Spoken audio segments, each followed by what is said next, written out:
Ketua, saya terima kasih atas kesempatan yang diberikan untuk memberikan penjelasan. Pada 22 Januari 2026, terdapat laporan yang mendakwa Malaysia telah menyerahkan 5,207 hektar tanah kepada Indonesia sebagai pampasan bagi 3 buah kampung di kawasan Nunukan, berdekatan sempadan Sabah dan Kalimantan, iaitu Kampung Kabunggalo, Kampung Lepaga dan Kampung Tetagas. Secara dasarnya, Ketua, pendirian kerajaan jelas tertakluk kepada undang-undang, perjanjian dan konvensyen yang berkuat kuasa. Dalam hal terkait persempadan semula dengan Indonesia, kita juga amat menghormati kesepakatan bersama sebagai negara sahabat di antara Malaysia dan Indonesia.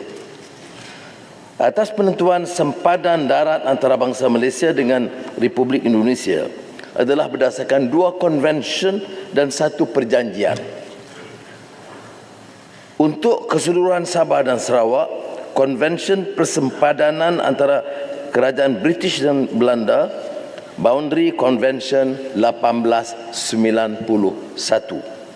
Untuk Sabah, perjanjian persempadanan antara kerajaan British dan kerajaan Belanda, Boundary Agreement 1915. Untuk sebahagian kecil sektor di Sarawak, konvensyen persempadanan antara kerajaan British dan Belanda yang telah ditandatangani di Hague pada 26 Mac 1928, Boundary Convention 1928.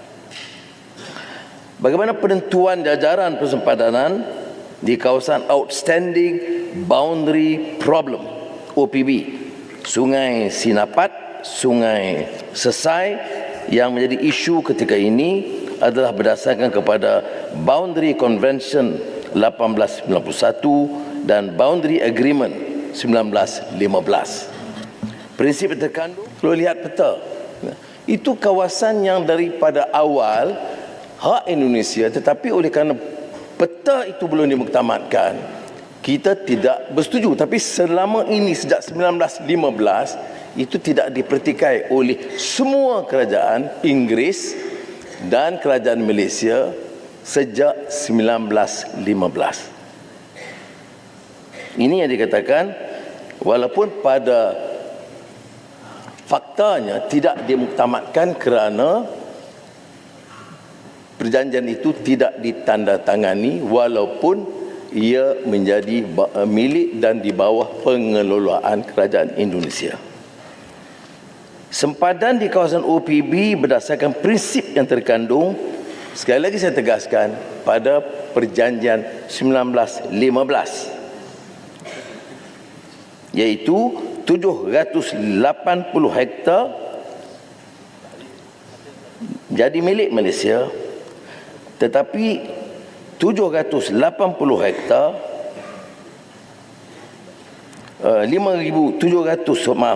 780 hektar itu keluasan tambahan bagi Malaysia. 5,987 itu kekal di bawah milik Indonesia yang dimiliki oleh Indonesia sejak 2015,